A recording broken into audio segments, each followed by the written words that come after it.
प्रत्येक वर्षीच मी इतक्या वर्ष झाले मी वीरभद्र महाराजांच्या या यात्रेला उत्सवाला मी नेहमीच दर्शन घ्यायला येतो. कालच मायंबाची यात्रा सुरू झाली. यावर्षी हनुमान जयंतीचा उत्सव त्याबरोबर आता एकत्र साजरा होतोय. पण आपण जर एकूणच जर वातावरण पाहिलं हे पूर्ण भक्तिमय झालेलं आहे.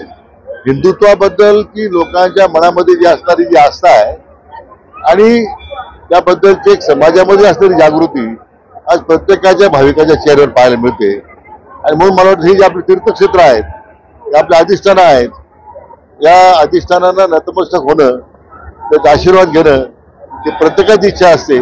आज ती माझी सुद्धा दरवर्षी इच्छा आहे. परमेश्वरानं त्यात माझी सुद्धा इच्छा तीच, आपण दर्शन घेण्याची, आशीर्वाद घेण्याची माझी इच्छा ती पूर्ण होते. खरं तर नवसाला पावणारा देव म्हणून याच्याकडे बघितलं जातं आणि हजारो महिला किंवा पुरुष गळवंती लागून आपली नवसपूर्ती करत असतात. एक अनोखी परंपरा हे गाव तर जपतंय. तुम्ही देखील काही नवस मागितलं? असं आहे की फार वर्षापूर्वी मी गणवंतीला नवस केला. गणवंतीला मी गेलो होतो, मी आणि आमचे मोठे भाऊसाहेब. पण एक जागृत देवस्थान आहे.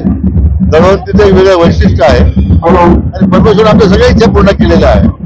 आता मी जे परमेश्वर आशीर्वाद मागितले की महाराष्ट्र दुष्काळमुक्त करण्याचं दायित्व जे आदरणीय प्रधानमंत्र्यांनी माझ्यावर दिलेलं आहे, आमचे नेते मान्य देवेंद्रजींनी आमच्यावर दिलेला आहे, माझ्यावर दिलेला आहे, तो दुष्काळमुक्त करण्यासाठी, महाराष्ट्र करण्यासाठी आणि या नदी जोड प्रकल्पातून या खोऱ्यामध्ये पाडण्यासंबंधी परमेश्वराने ताकद आणि इच्छा, ताकद आणि आशीर्वाद त्यांनी मला द्यावा अशी आज मी विनंती केली.